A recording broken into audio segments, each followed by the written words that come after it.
Welcome, everybody, back to another episode of the Cyber Queens. We are your hosts today, Maril, resident ethical hacker and offensive security expert.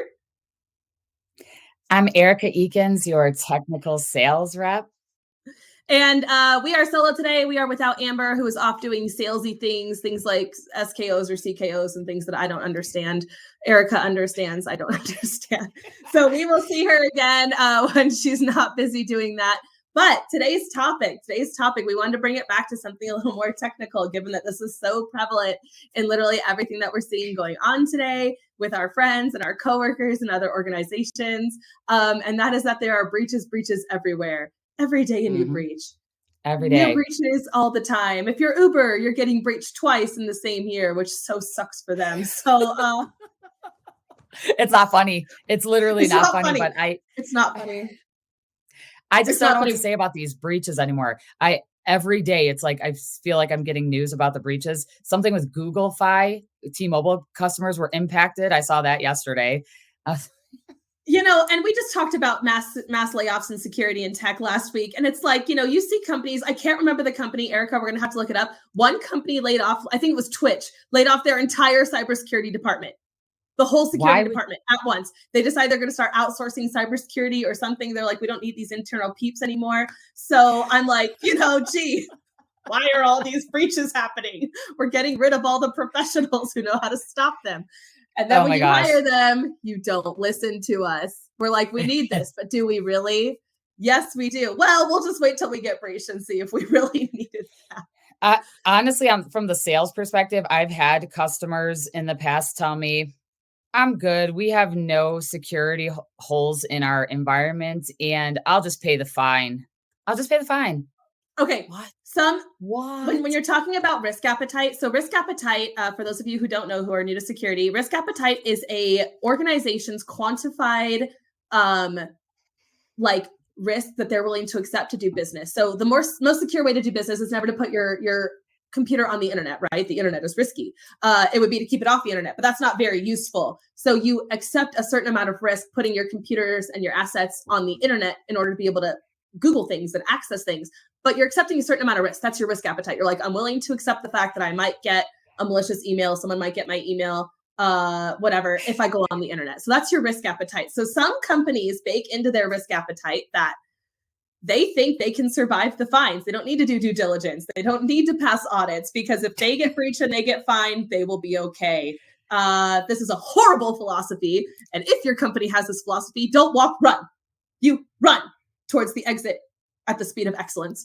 So just fire yourself if you have that attitude. Sorry. Yeah, you have no business being in security. So that is a risk appetite. And so we're just saying lots of security pros get laid off. When you do have security pros, you don't listen to us. A lot of people, in fact, ask me when organizations start purple teaming. And I'm like, usually the first one is in the middle of an incident or a breach. And they bring the hackers in for some reason. They're like, help us find the problem. Does this look like something you would do? And we're like, oh my God, incident response is literally not our job. It becomes our job to coordinate with the blue team to try and find the malicious actor. It's horrible.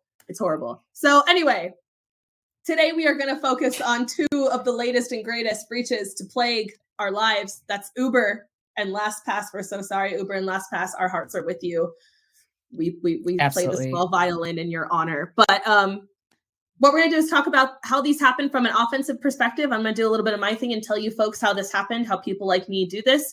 And then we're going to get into some things you as the average user can do to protect yourself.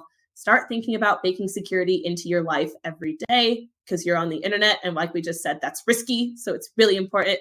And then some things you can do if you are compromised, maybe some advice for organizations as well. So we're all going to go. Yeah, well, as an offensive security person, I know what you're going to say, but from a sales perspective, people think I'm not technical. I am. For the folks that don't know this, I am actually technical.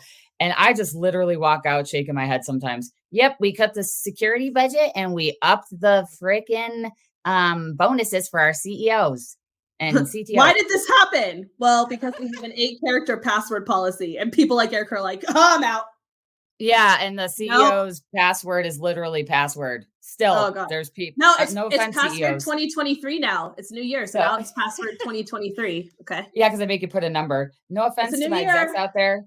My Update execs your out there, I password. love y'all, but you guys are doctors and execs are like a nightmare for the cyber security teams. Yeah, y'all really are. Okay. So, in talking about the Uber breach, how did this happen? How did it happen? Okay, well, first, it's important to note that it happened two ways. First, unfortunately, Uber was breached internally. What that means is Uber's systems were the systems that were breached. And how this happened was because several employees' devices were compromised, and they haven't told us how, but since the threat actor is alleged to be Lapsus is a threat actor that gained emergence and popularity and fame in like 2020, 2021, pulling off some high profile hacks and bragging about it unabashedly in the dark web. Like they just brag left and right that they are responsible. But they are very good at social engineering. And if you saw my post a few days ago about the Marines bypassing the super fancy AI detection, it's that like at the end of the day, there really is no good defense against social engineering. It's just training your people on what to look for. Always be suspicious of people asking for things and asking for information. Feel free to trust but verify. Actually, don't trust. Always verify. Don't trust. Always verify.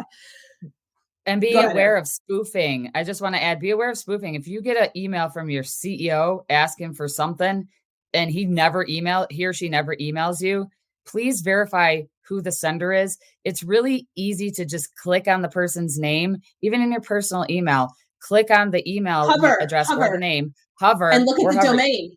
Look at the domain. And I teach my kids this, right? Because at home we have to be safe, and don't ever click on anything. Just see who's sending you the email. And a lot of the times it's a phish or a credential hack that they get in.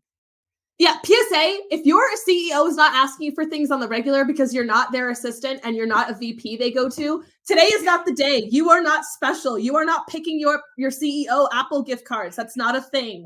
It's never going to be your day. Stop it. Stop it. Okay. I never use that pretext. We call those pretexts in my industry a pretext for a fish. I never use that pretext, even though apparently it's wildly successful because I think people are going to see right through it, but apparently they don't. So anyway, and security training and awareness exists for a reason. So when you guys get tested internally in your organization, don't get mad at the cybersecurity people because users are sometimes the biggest threat, which is insider threat. So we have to do this to you. They have to test you. But go ahead, Maril. And please take it seriously. Please take it seriously. We do it for you. I know how to spot a fish, but do you know how to spot my fish? Because I don't put typos in my fishes. I'm not that easy. So. They're good. They're getting better. Oh, we're getting better. So anyway, several employee devices were compromised via social engineering. Apparently, the threat actor impersonated an IT worker from Uber, went to a contractor. This is very popular. This is like a supply chain attack with an internal breach. And a supply chain attack is when a threat actor targets your third-party vendors and the contractors that you work with, betting that they will be less secure but have access to your data. And that happens a lot of times, as with this one. So an IT worker from Uber went to a contractor, said, hey, I'm with Uber. We need to check on some things, probably the TLS protocol, probably the shared environment protocol, got them to give them their passwords. They just happy took those with them, gave themselves a little backdoor, and started posting credentials to the dark web. They got access to the internal G Suite, so the Google products and the Slack. And not only were they obnoxious and posting like graphic images for all the employees to see everywhere, apparently, like, well done, I guess. They reconfigured DNS. They also ended up exfiltrating, which is to say stealing, making leave the environment a significant amount of data. And so that was the breach that Uber was found to be guilty of covering up. So they didn't really handle it properly. And not all of Uber, the CSO covered it up. So that was the first breach. Then they were breached again. A second supply chain attack, unfortunately. This was a third party called Tectivity, which does asset management for Uber. And asset management is where like it helps you keep track of all the devices live on your network and you inventory them all and see what operating systems you got. So you know how many endpoints are running like Windows 7, which no one should be. It's super vulnerable. Like, you know, you look for vulnerable ports and things like that. So asset management. So Tectivity, unfortunately, was also the victim of social engineering. The threat actor was able to gain unauthorized access to an AWS backup server housing Tectivity source code and its customer data files, of which Uber was a customer. So they actually had their source code unsecured in a backup. They were able to use current developer credentials to get access to those. And, they just exfiltrated all the source code, grepped for a bunch of keys, found a bunch of logins, and, we are kings of the kingdom now. So that's what happened. I know, like, we're in security, and I'm just like, man, this is just so juvenile, but it happens every day, apparently. It happens every day. Oh, This is why it's important to rotate keys frequently, use strong password policies and password history policies, password lockout policies, MFA. These are all things that would not necessarily completely stop the bad thing from happening, because we will get creative, but it would at least make it harder. And sometimes the harder you make the hack, the hackers will go look elsewhere for a lower hanging fruit. But I know we're going to talk about this, but what if you use something like LastPass and they get breached? Then what, Maril? Okay. I'm going to put all this out there for all of you. I am a big advocate of using a password wallet. I am. I still use the password wallet, and I was a LastPass premium customer, and my vault got copied. Okay. It happened to me. What did I do? So a password wallet is something that is a third-party service. It usually lives in a little extension in browser, and it stores and automatically fills for you complex passwords. It will also serve as your MFA token if you want. OnePass will do that for you. LastPass doesn't really. LastPass prides itself on not keeping copies of your password, your master password, to your vault. So if you lose your master password, no one can recover it for you. They don't store it on the server side, which is so great because it's more secure that way. But also, if you forget it, you're starting over from scratch. Nobody's going to get access to that vault now. It's dead to you. But vaults themselves, copies of your vault with all your passwords in it, are hashed and encrypted and stored. And that was stolen. So my vault was copied and stolen. And is this a problem? Yes. But what you have to realize is that the hackers have to brute force my master password to get into my vault, right? And if there's one 30+ character password that I memorized, did not put in the vault, it's that one. So I know that that's long. It's going to take them eons to crack my password. If you used an 8-character password, they had it in 2 minutes. I'm sorry, that was you. I'm sorry. So not only did I go in and start changing all my passwords, I had it rotate every password for like Google and LinkedIn and all the things, but I also changed my master password to another longer password. Did you leave LastPass? I'm going to. My subscription's up in March, and I do think I'm going to hop over, only because I was going to do it anyway for the MFA thing that OnePass does. Bitwarden's also a good one, but LastPass doesn't incorporate MFA, so I still have to like whip out my phone for Google Auth, and it's like wicked annoying. So I was going to switch over anyway.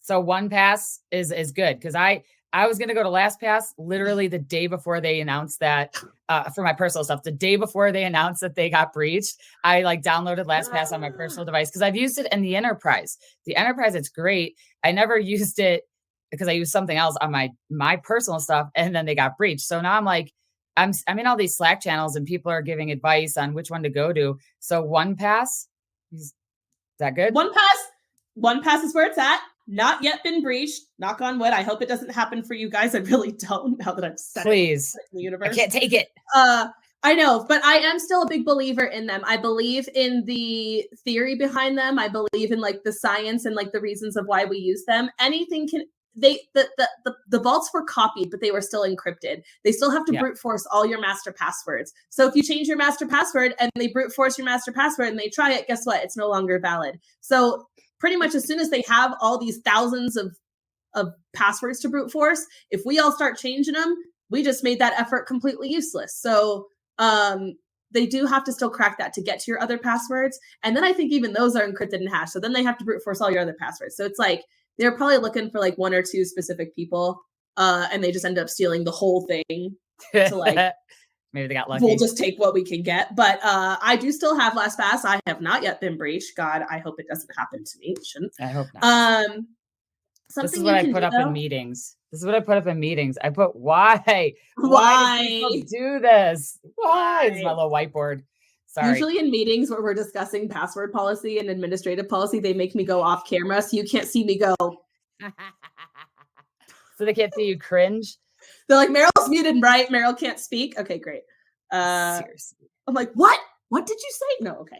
Somebody in the comment, sorry, not to interrupt you. Somebody in the comments said that's the BEC campaigns we've been seeing over the last few weeks. It's super prolific. BEC, business email compromise. A lot of your security products offer protection around that, and just know that.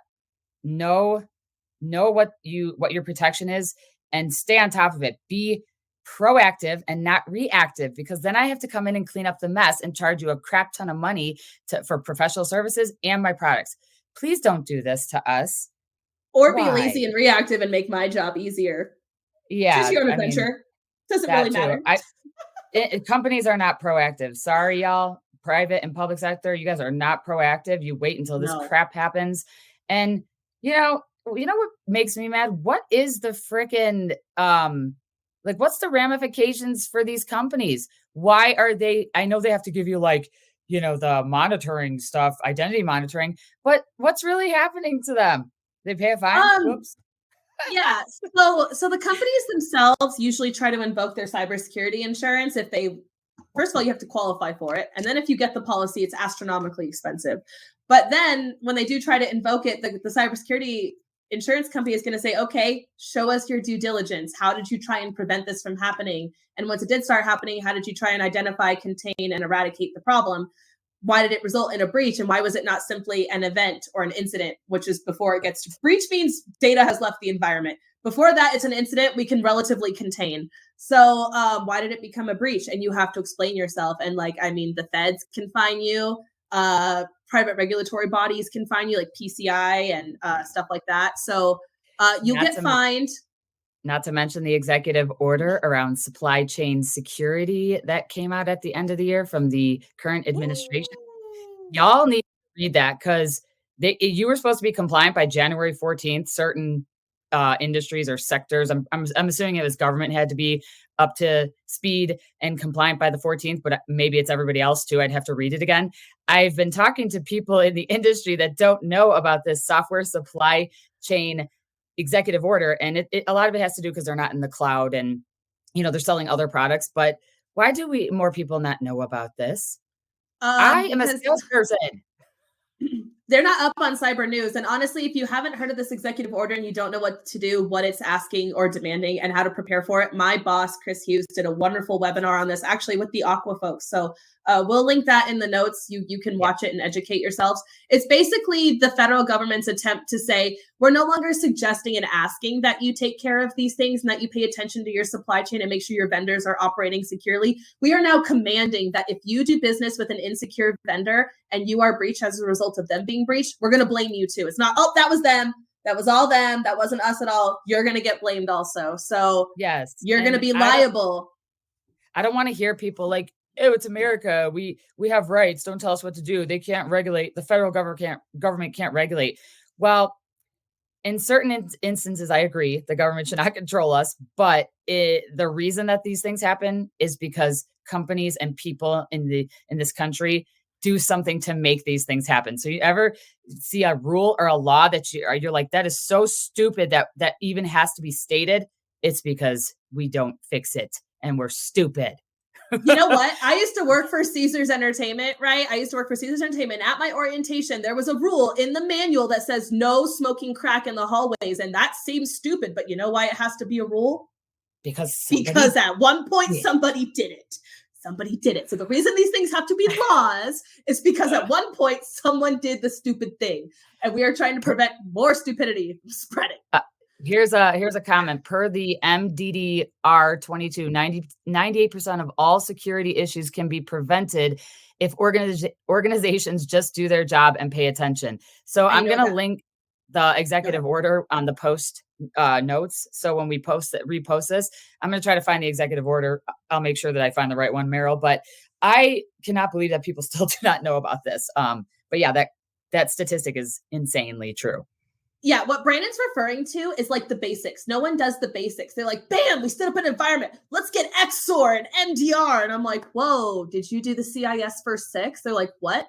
The CIS, the Center for Internet Security, has a list of about 20 controls that at the minimum a company should be doing to keep themselves secure. And those first 6 are, guess what? Asset management, license management, software and hardware management, vulnerability management, change management, identity and access management. That's like 7. But I mean, it's management of the very basic things. What software licenses do we have?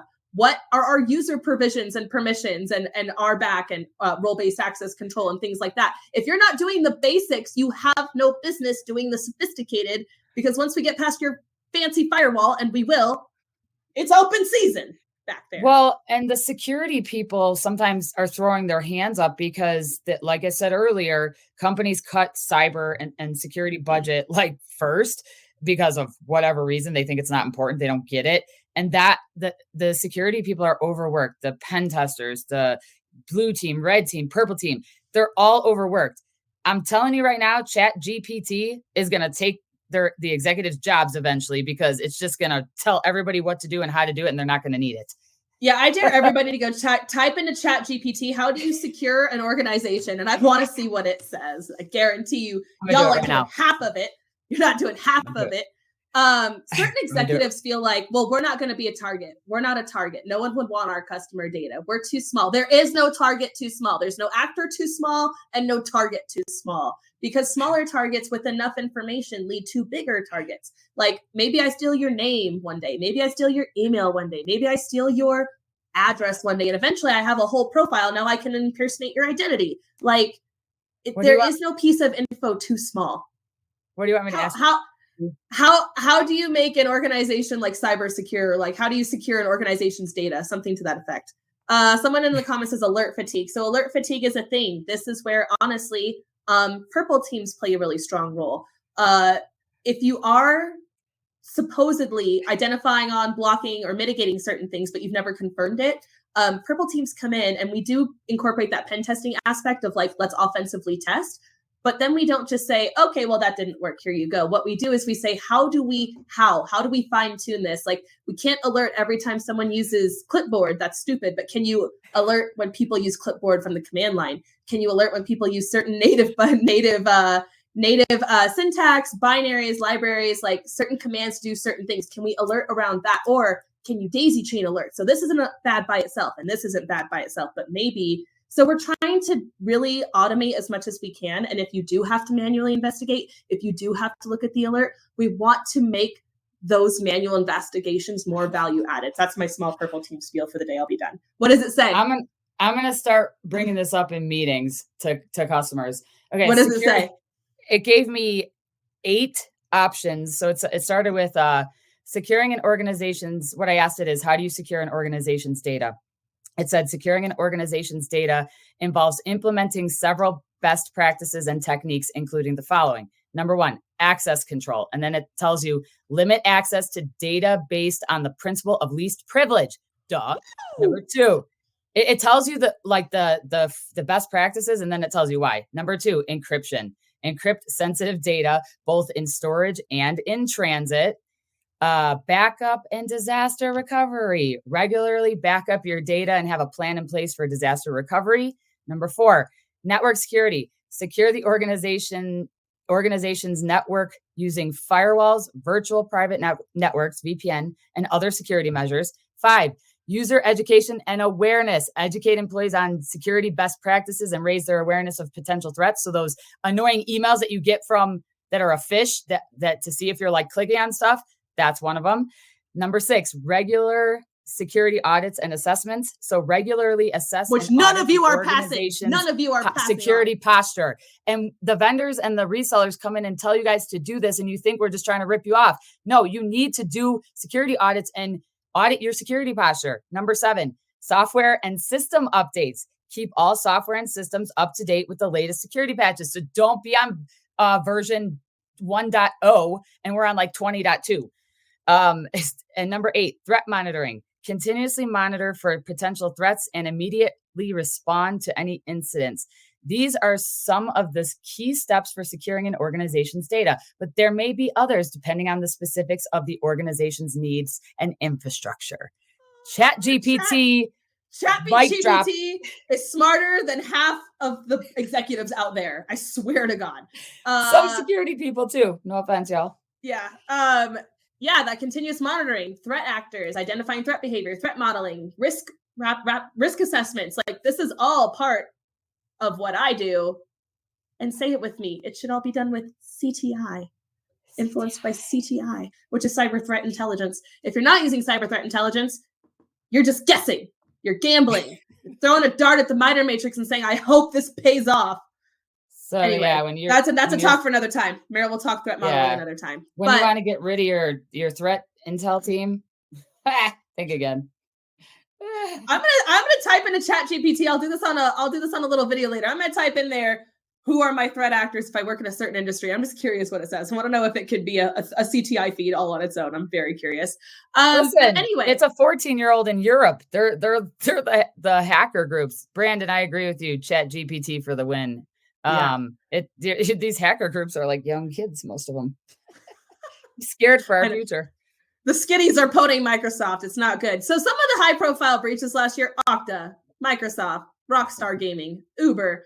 I mean, the list goes on. And all of those, by the way, were one threat actor. That was all supposedly LastPass. And some of us, he might be a 14-year-old in the UK. We're not sure, but I do think he's got buddies now. But LastPass is, like I said, a new threat actor. He's gained popularity recently and really good at social engineering, really good at manipulation. So that's how they get their basic ins. They're a team or one person? They got to be more than one person by now. They have to. I would assume. You know.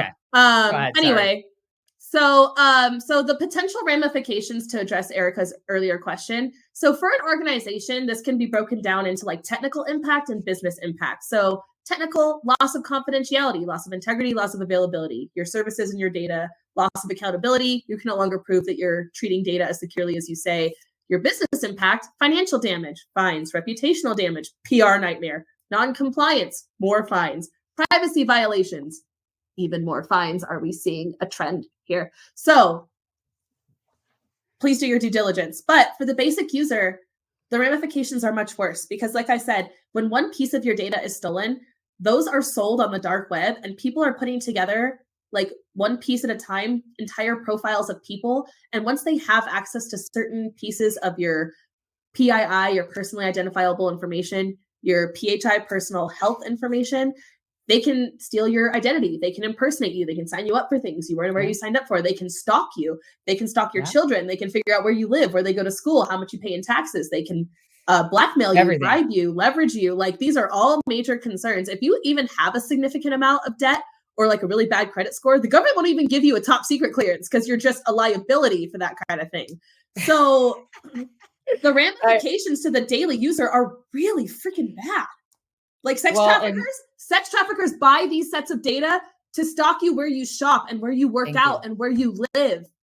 This is serious for the basic user. Well, and for people that work in the industry, somebody, I want to read this comment, and this is so important for this because people, if you say you're secure as in your network, this somebody just commented, yes, biggest issue I've seen in so many companies I've worked in, out of Rev software or remote servers. So I think you're talking about things that are just chilling on the network that, you know, may or may not be updated. They might just be sitting there, but it's an access point to get in. Is that what this user is talking about? Because if you have like, let's say you have a Cisco switch, and you don't renew the SmartNet, because a lot of people just keep using the switches and they don't renew the software and whatever. Somebody can still get into those types of devices. Anything that's on your network, beware, because these hackers find any way to get in, and they're smarter than us. They're 20 years ahead of us, and they will stalk you. They will make it personal because they don't care about you as a person. They want what you have, money, whatever, power, whatever it is. Everybody's a target. It's no longer just companies, everybody. If I see a Cisco ASA on a network, I'm immediately Googling what the default credentials were for that device for that year, because they literally tell you how to log into like the switch or the whatever, the router or the firewall for the first time. And I'm like, I wonder if you disabled the default admin account. You didn't. No, nope, a lot of them don't. Now, you want to shut down all the ports I'm using to host my malware? Cool. I'll just go in and open them right back up. Thank you. You're security operations people. I love you guys and ladies. because alert fatigue and all this other stuff we're talking about, you deal with this on a daily basis. And when I come in and I try to help your business and sell them something, yes, I'm trying to make money, but I do have a passion for this. Trust me that I understand your frustration with your higher ups and who has a relationship with somebody at Cisco or Palo or whatever company, and you don't want to implement it. I feel you guys on that. All I can tell you is just keep trying and keep bringing up stuff like this. This episode and like all of these breaches, keep presenting your cases over and over and over and make it about the liability to the company. Because when I come in and say that, I'm using scare tactics, the FUD, or ambulance chasing. That's what they call it, ambulance chasing, because I can't talk about these things because it's just me ambulance chasing and whatever. It's not that we do this. Some people do it to ambulance chase, but it's not that we do it just to chase the ambulance. It's that it's only going to get worse.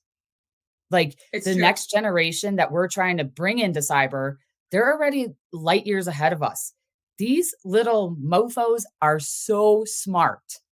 Yep. So smart. And I've been learning about hacking and all kinds of stuff.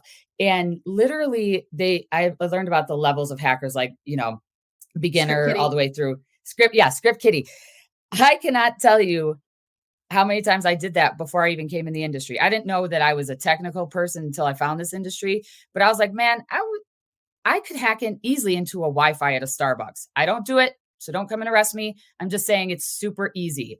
So when your company tells you don't connect to Starbucks, connect through your VPN, just freaking do it, because anybody can get into a Wi-Fi. Anybody can steal your credentials. Anybody. There are people who hawk out in airport lobbies and just steal people's passwords. It's not hard. Anyway, by the way, Erika said FUD. What that means is fear, uncertainty, and doubt. When you market through fear, uncertainty, and doubt, you're basically trying to use the scare tactics. Like, the bad thing's going to happen if you don't buy this. We don't want to do that because that results in security theater, which is like non-value added security and like spending money for the sake of spending money without actually getting ROI back on it. But we are here to tell you the real of the possibilities and the implications. And it's up to you. If you tell me secure 11,000 assets with 3 people and a $10,000 budget, you're going to get what you pay for. You can have it good, fast, or cheap, but you can't have all 3. Or have Chat GPT do it for you. Or have Chat GPT. Just Google Chat GPT. What is the best way to secure my blah, blah, blah? It will point you in the right direction. If it's something Erika sells, call her. If you want it validated, call me. Hack as a service, big business on the dark web. Yeah, if you want Maril to fix, if you need somebody to fix it, call Maril. Hack as a service, big business on the dark web. It's almost like as large as this global sex trade, or the trafficking trade. You know what? The reason they still do it is because it's lucrative. If hacking wasn't a lucrative business, they would stop doing it. But it's working, and they're making a lot of money. That's why it's still happening. And we're getting stupider. I feel like the industry is getting stupider and the hackers are getting smarter. I'm sorry, guys and ladies, but I feel like we're so far behind. Like, China is sending hackers to SANS courses. They are getting GSEC and GPen level hackers because they're $12K a pop, SANS. And then us over here are like, I have a Sec Plus, but I'm gonna fight the big hackers. And I'm like, I actually do catch you on the dark web. I'm pointing fingers at myself, but it's true. Like we need to stop that mentality. Okay, so we do have to start wrapping it up. Yeah. If your account is compromised, you're a basic user. You're not an enterprise user. You're not an organization. But if you, a basic user, are compromised, some things you can do: change all the passwords. It's a pain in the ass. Change them all. If you don't change that password, that is your risk appetite. You are saying, I accept the fact that might be hacked because I don't want to change that password. And if you get a suspicious email or phone call, simply go yourself somewhere else and log in and check that thing. If someone comes to me and says, we tried to deliver your package because everyone's ordering from Amazon, it's an add to cart kind of day. Like if I see, your package was delayed, like click here to like approve us to deliver it or whatever. And then I have to log in. I'm like, that's sus. So then I call and I'm like, is this delayed? They're like, no. I'm like, cool. Thank you. And so if there's a link in the email, like she said, go pull up Google and type in the web address yourself. Don't click on it. Go ahead. Don't click on it. And always hover over your links and see what the domains actually are. Also, if you pay attention to the redirects, once you click on a link up top, you'll bounce to several places sometimes. That's them bouncing you around various domain names that they own and proxies. And you'll go to like bighotdog.com, takeyourdogforawalk.com, and then you'll land at like fakefedex.com. And you're like, oh, that's not sus at all. Because we literally can't keep thinking of domain names. So we just go and buy expired domain names and they're so random. It's so funny. But pay attention to these things. Like be vigilant. The best thing you can do is be vigilant. And don't click on stuff that people send you via Messenger, your IG. But go ahead. Oh my God, smishes are big right now. Like you sign up for SMS messages from your favorite place to shop, insert store here. They all do it. And they're like, we are Macy's because we saw you shopped there one time. Click on this for the latest catalog. That's a fish. So ways to secure yourself. Use long passwords, not complex passwords. It's no longer about how many symbols you use. It's about how many characters you have. For those of you who aren't aware, because you're not a hacker, there are ways to break halves of your password. I can crack like a 7-character password in under 2 minutes, like a 14-character password in like 45. 26-character password takes me like 200 hours, but a 36-character password would take me like 300 years. There's no... Actually, I think I know one person with a rig who can do it. I won't say there's no rigs out there, but it takes a lot longer. It's a lot more complex. And for the password management, if you don't want to download one of these, services, go old school. Get a freaking notebook, write all of your passwords down and update them as you change them and put it in a safe. That's what I started doing. I started writing everything in it, putting it in my safe. Okay. Keep a lot. You can keep your... somebody told me that their in-laws did that. And I was like, that's stupid. Then I'm like, wait, that's freaking genius. You could buy a password notebook from Amazon. So it's like set up to write down all your passwords. And then when you change it, you go to another page. Dude, just write it down and throw it in a safe.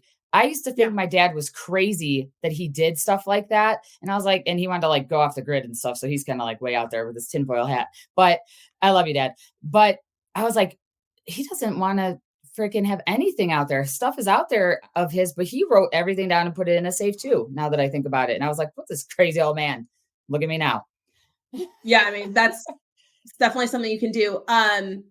You can also please stop. Don't make a contact in your phone named passwords and keep all your passwords there. If we compromise your phone, which is really easy to do, that's the first place we're going to look. Stop storing your passwords in browser. Like if you use a password vault that will autofill it for you, same effect. But if you store it in browser, I steal your browser session or I download your browser cookies. By the way, Safari cookies are not encrypted. Ooh. Easy to steal. Then I don't need your password because I can just mimic your browser session and you already logged in for me. Thank you very much. So don't store browsers. Don't store passwords in your browser. Don't create contacts in your phone that say password. Don't create email contacts called passwords. Don't do it. Don't create folders on your desktop that say passwords. Don't do it. Use a password vault. I'm still a believer in password vaults. I'm going to switch to 1Pass. Use that if you will. I'm not an affiliate or anything. That's just what I'm going to use. What about the one on the iPhone? What about the iPhone when it saves all your passwords? What do you think about that? When Keychain saves it for you to your Keychain wallet. I mean, it can be breached. It can be downloaded. It can be breached, just like all those LastPass vaults. So play at your own risk. But what I do is I use a password vault, but I use a salt too. So I intentionally store incorrect passwords in browser so that anyone who compromises my session will autofill 1,000 times and get frustrated. I purposefully store incomplete passwords in my password vault. And so if you're going to memorize a 6-character password, memorize the 6 characters that only you know to add on to the end of that autofilled password. It's not a really assault. Assault is random characters you add and you hash it together with your password to increase randomizations and change the hash. It's not really assault, but it does serve that function because I have now added randomization or added something that only I know to my password. So even if you had my vault, you still can't. You don't know how many characters you're missing. It's like you can't brute force a length you don't know. So length is important. Never tell someone your length. Longer is better than more complex. And also, if you're just sitting around, like microphone, wall, window, tree, shoe, picture is a long password and it's random and you change some characters and add some numbers on the end or whatever, you're good to go. That's pretty secure. More secure than password spring 2021 exclamation point. Let's do it. Oh my Please enable MFA wherever possible. It's not really two-factor authentication because usually a PIN and a password are both something you know. And to be true, MFA, it has to be something you know, something you have, and something you are. But your face scan, something you are. Your password, something you know. A one-time asynchronous PIN token, another something you know. If you are able to enable MFA, please.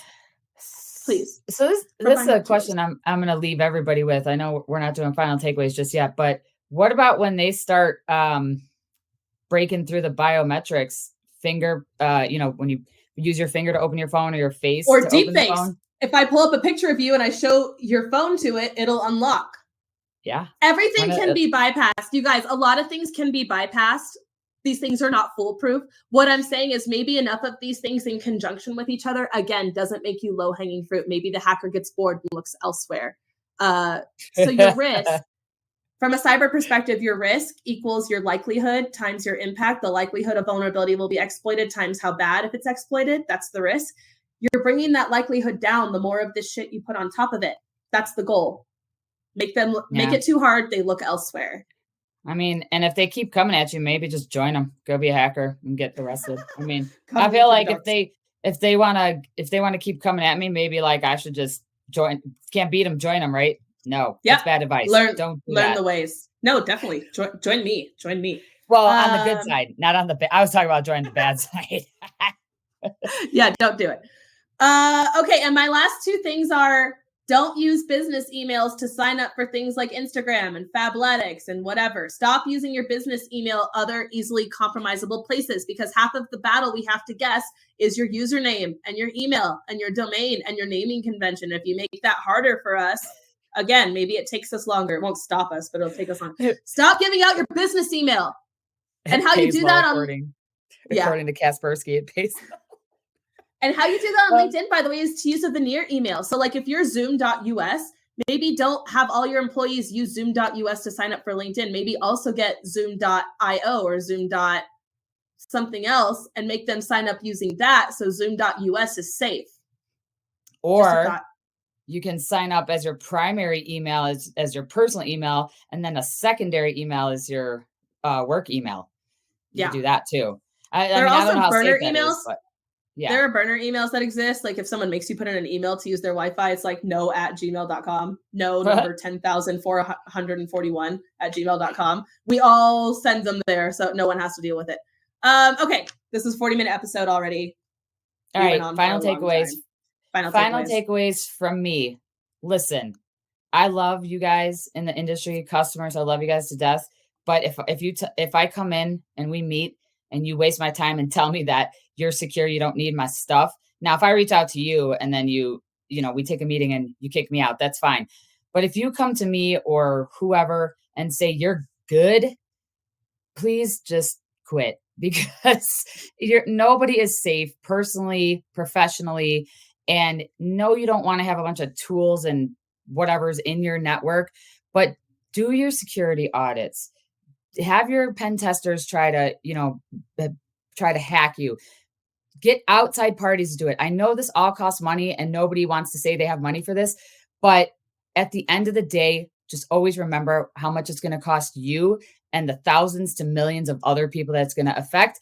And in your personal life, do not click on anything or, watch a video that somebody sends you. Stop it.